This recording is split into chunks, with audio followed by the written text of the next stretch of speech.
Yahoo! Hello, hello, hello mga masters and mga ka-G!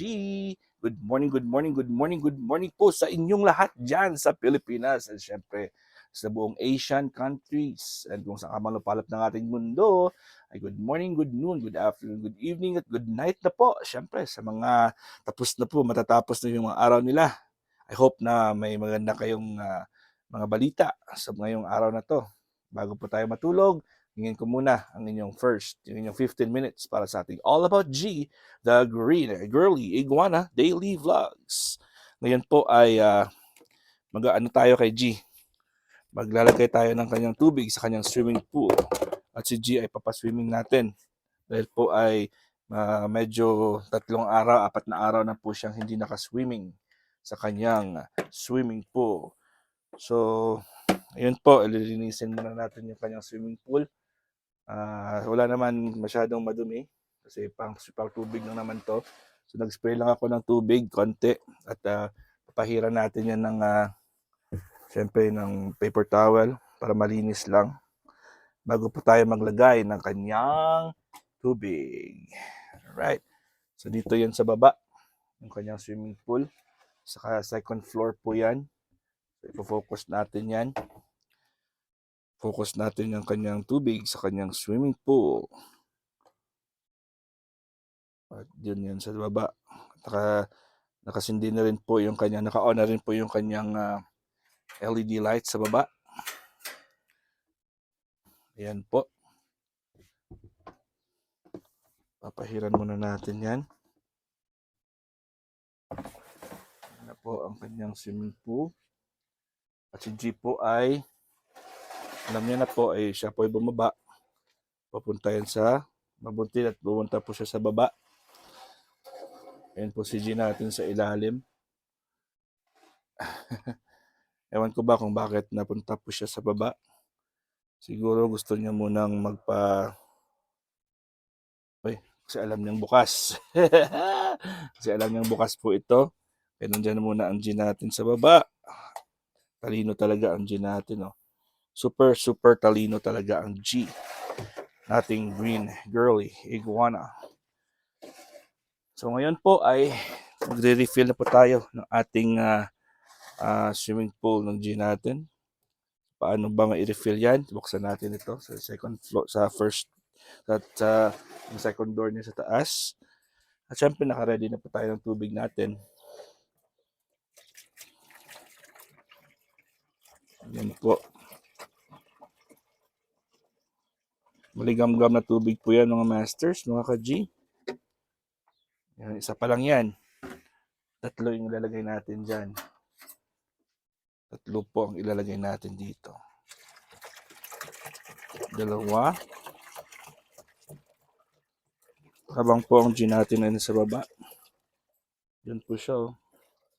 Habang po ay nasa baba po si G natin, ay sa taas naman ay tayo nagre-refill. At ito yung third floor niya, yung kanyang pagkain at saka yung kanyang heating rocks, heating light.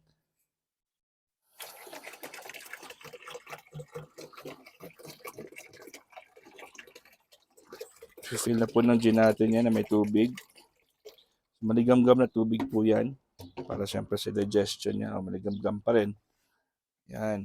So papaakitin natin si G. Paano ba natin paakitin yan? Siya na mismong aakyat. Siya na mismong aakyat dyan. Talino naman yung G natin eh. Na feel niya naman na may tubig yan eh. Aakyat na G. Go up. You wanna go up now and then take a shower now. It's your time. It's time to take a shower. Go, go, go. G, it's time to take a shower now. Of course, syempre tayo magpapasalamat ulit sa inyo sa walang sawa niyong love and support sa ating All About G na The Green Iguana Daily Vlogs. Ngayon ay Wednesday edition at kahapon po ay nag-premiere promotion po tayo sa ating regular schedule. Kaya congratulations po sa lahat ng mga nakilahok at na sumali po sa ating 163rd Team Por Roda. Premier Promotion. So every Tuesday, Wednesday, Thursday at Sunday.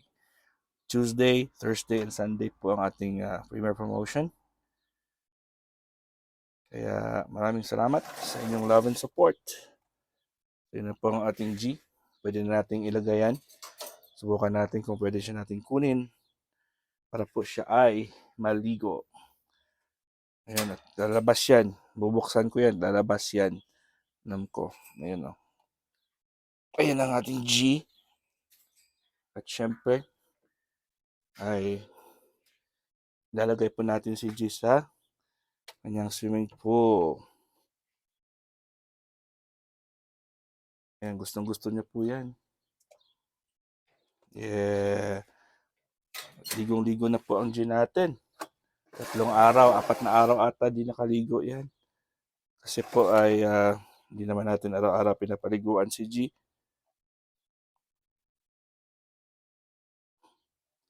Malamang po ay ebak yan. Kasi daming pagkain, daming kinain ng G natin. Kaya po siya ay malamang ay siya ay magpupoops ngayon. Yan po ang kanyang swimming pool. Na gustong-gusto na po ng G natin yan, yung swimming pool niya. Ligo-ligo tayo muna. Spa time muna ang ating G. Ayun na po. Alam kong may lalabas na yan. Umaangat na yung kanyang puwet. Ayun na po. Ayan, mga masters and mga ka-G. Put, put, put, put, put, put, put, put, put, put. At huwag na nating i-focus dyan. Ayan na. Put, put, put, put, put na naman ang ating G. At alam ko po yung puting yan ay parang itlog na rin po yan, no? May lumalabas na puti. Yung itlog, parang itlog niya yan. Yung mga, ano, yan, mga, ano yan ang itlog. Yan na may lumalabas din na, uy, ahas. Ang black submarine ng G natin. Ayan po. Ayan na, wag na nating i-focus dyan kasi ang iba sa inyo dyan ay kumakain. Iba sa iyo kakagising lang.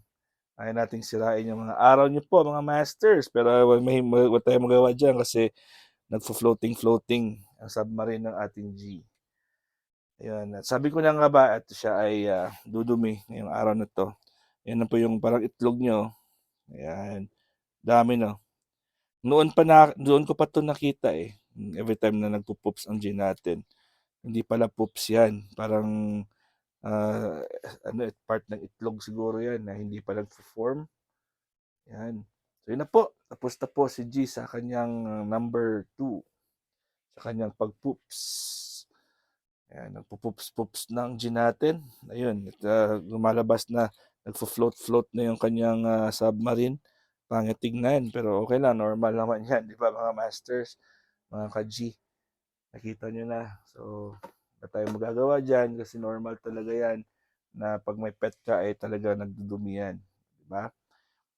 So, siyempre, palagi ko rin inuulit-ulit ito sa inyo. Aside sa ating All About G, marami tayong mga kaibigan, mga classmates natin dito na nagla-live din. So, ipopromote lang natin yung ating sa umaga sa Pilipinas, di ba? 6 o'clock dyan. Pero mga earlier, siguro mga 2 to 4 a.m. Sa Pilipinas time ay nagla-live din si Bro RMG Bernard at saka si Bro Pa B-Boys. Paminsan-minsan lang Bro Pa B-Boys pero si Bro RMG para regular ata. Regular ata siyang nagla-live. So for siguro mga around 2 a.m. dyan sa Pilipinas. 1 or 2 a.m. sa Pilipinas. So yun po, supportahan din natin sa mga hindi po taga Pilipinas. Support din natin si Bro RMG syempre. Ang aking one and only mentor sa YT World. Yan po ang G natin. Tapos na pong maligo. Tapos na po siya mag-poops. Yung gagawin natin ay syempre dahil po may poops yung kanyang lalagyanan, yung kanyang swimming pool. Syempre kukunin na natin yan. Hindi naman maliligo yan ulit dyan kasi may poops. Diba mga masters, mga ka-G? Kukunin na natin yan. Hindi na po si G magagamit yan. Kasi sagwa naman, pagpaliguan niya pa yung kanyang poops. So kukunin lang natin ang kanyang swimming pool at itatapon lang natin yung tubig. Good thing po ang aming pinto, ang lugar ni G ay malapit lang sa pintuan. Kaya tinatapon ko lang po, damuhan lang naman kasi yung sa taas eh. Ayun na po, wala na po yung kanyang swimming pool. Si G po ay umakyat na rin po. Ayun, congratulations G. At ikaw ay nag-poops. At dahil ikaw ay nag-poops, yun po ay maganda na rin naman ang kanyang digestive system. Ayan, so proud of you G. Alam na rin natin yung ano ni G, yung kanyang tawag dito, schedule, yung routine ng G natin. Kaya alam ko na pag lalagyan natin ng tubig, yung swimming pool niya, siya po ay nagpo-poops. Ayun po ay umandar na rin po yung kanyang humidifier. Perfect time din ng kanyang humidifier. Kaya magandang marami tayong ano ngayon, ganap. Hindi po si G hindi po si G umuupo lang sa isang corner. Marami tayong ganap ngayon sa ating premiere. Si G po ay akit baba din po. Kaya hindi boring ang ating premiere promotion, ating premiere ngayon. Dahil si G ay maraming activities. So, meron din tayong host dito sa labas. So, dinilisan lang natin yung kanyang swimming pool. Kasi may poops. So, malinis na ang kanyang swimming pool, mga masters, mga ka-G. Ayun na po, oh. Malinis na. Tataguin na naman natin to. At balik tayo sa ating G. The green, girly, kitty patuti, iguana, cutie patuti, ang ating G. Yun, mga masters, mga ka-G. Maraming salamat ulit sa inyo sa love and support. At sana po ay lumaki ang ating mga individual channels. Patuloy lang po tayo sa suportahan dahil po ay hindi tayo ang ating mga sariling teams ay hindi ating channels ay hindi mabubuhay pag tayo ay nagsasarili lang. Yun lang po ang pinaka-importante at na-appreciate ko talaga ang mga presence, ang inyong mga support sa atin, isa't isa sa atin. 'Di ba? Dahil po ay yan po ang G natin, malikot ang cameraman. Siyempre, ako lang naman yung cameraman dyan. Ayun na po ang G. Maganda, ano yan ang feeling niya. Maganda ang feeling ng G natin ngayon dahil po siya ay nakapagbawas. Siya po ay exercise up and down sa kanyang bahay. At may pagkain naman po siya. Yan ang pagkain niyo. Yan. So siguro bukas naman sa ating premiere, sa ating All About G na episode natin for Thursday, ay magpapakain na naman tayo kay G. Sabi ko kaya kahapon ay magpapakain tayo kay G, pero mas nakita ko po na ng fruits yung papakain natin. Siyempre araw-araw yung papakain kay G. So, nakita ko po na mas kailangan ng G natin na mag-poops ngayon. Ngayon marami na yan kakainin. Ayan, kita-kita niya na yung kanyang bowl na may pagkain. Iikot natin yung kanyang humidifier. Pwede kasing iikot to yo. Ayun o. Ayan. So kung saan po siya, pwede nating ilagay yan. Ayan. So, yun mga masters. At malapit na tayong matapos. At syempre, taos puso po talaga ako nagpapasalamat. Again, puntahan natin sinong naka-live ngayon. Either si Inday Dayag, or si Maymay, Magkambal, at si Bro George. At kung sino pa dyan, yung si Ate VMix Vlog ata, nagla-live din usually. Pero malapit na kasi si Ate Ana bumalik ng Japan. Kaya medyo busy si Ate Bani, Ate VMix Vlog. Dahil doon siya, kasama po siya ni Ate Ana. Hopefully po ay nag-enjoy din po sila. Malapit na pong bumalik si Ate Ana sa kanyang trabaho sa Japan. Alright mga masters, at hanggang dito lang po tayo. God is great. Yahoo!